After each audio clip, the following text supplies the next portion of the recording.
Good afternoon mga lods, meron tayong project no. Ito, may nagpapagawa sa atin ng bowl. Ayan, kulang na lang ng bowl.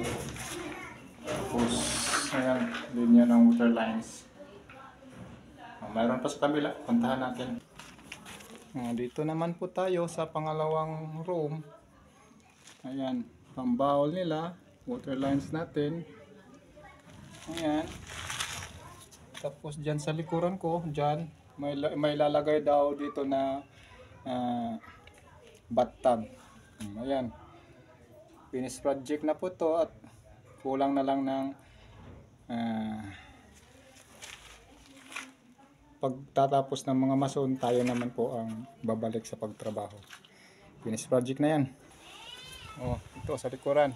Ayan po ang ating sanitary piping. May linya ng tubig. Sa dulo, ilalagay pa sila ng septic tank dyan. Okay, mayroon pa doon sa kabila. Ngayon, malaking bahay kasi ito. Kaya nasa likuran, sa harapan, may mga linya po ng tubig. At doon naman sa likuran ko, ayan, nandoon ang tangke. Puntahan natin. Ayan po, finish project na yan.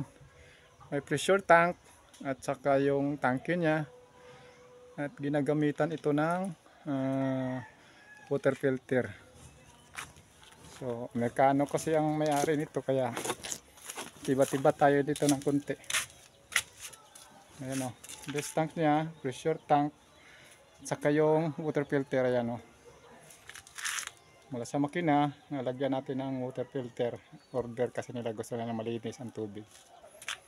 So, ito lang buhay ng isang tubero. May pambigas na po tayo mga kalods.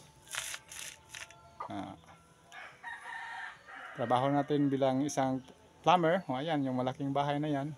Tapos na yun. Kulang lang po ng kuryente. Pag atas ng kuryente, makatesting na tayo ng tubig po. Have a nice viewing. Plumber servicing. Good afternoon.